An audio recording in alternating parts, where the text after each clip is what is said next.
Alright guys, Yuri here from Infinite Longevity. So today I want to talk to you about sleep schedule and how important it is. Are you still waking up tired, feeling exhausted after getting 8 hours of sleep? Well, most doctors will ask you, how many hours of sleep are you getting? You could be getting 8 hours of sleep, but there's a big difference if you're going to bed at 1 o'clock and waking up at 9 a.m., right? Because those 8 hours are not the ideal time window of sleep. The ideal time window for sleep is from 10 p.m. to 2 a.m. That's when the natural rejuvenation takes place.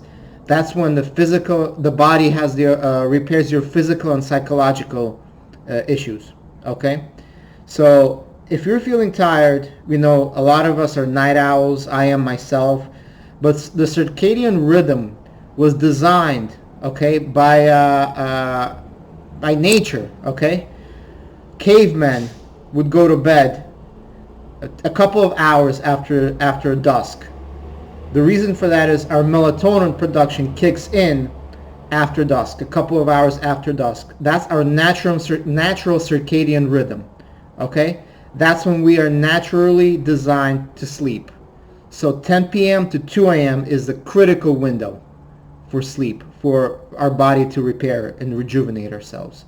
So give it a shot. If you have a problem with sleep, if you're waking up tired, you're a night owl, give it a shot for at least 4 or 5 nights, and you're going to see a massive difference in how you feel in the morning. Massive difference. I myself tried it, and it really, really works. So just try it. Let me know what you think in the comments. Subscribe, and infinitelongevity.com. Go there if you want to get my free ebook, infinitelongevity.com. I'll link it in the description. Best sleep hacks, top sleep hacks. Okay? Take care. See you later.